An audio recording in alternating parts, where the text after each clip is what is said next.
What's up, guys? You're welcome back to Naija News and Entertainment.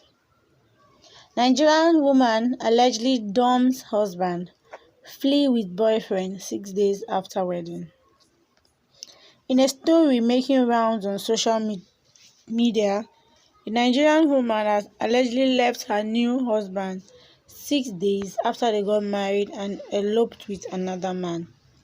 According to a post by a Facebook user, Angela Damla, seeking useful information on the new bride's whereabouts, the couple got married on December 14th.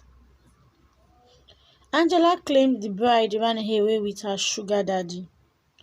However, one Shuaibu Inusa, a secondary school classmate of the groom and Federal Polytechnic Bauchi Accountancy graduate based in Jos, Plateau State, who attended the wedding, debunked the claims.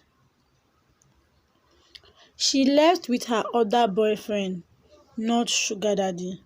This is someone I know for years.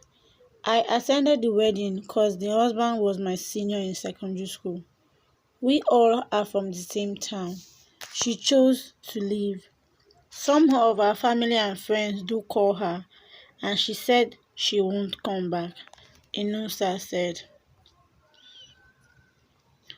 Guys, let me know what you think about this in the comment section. See you next time.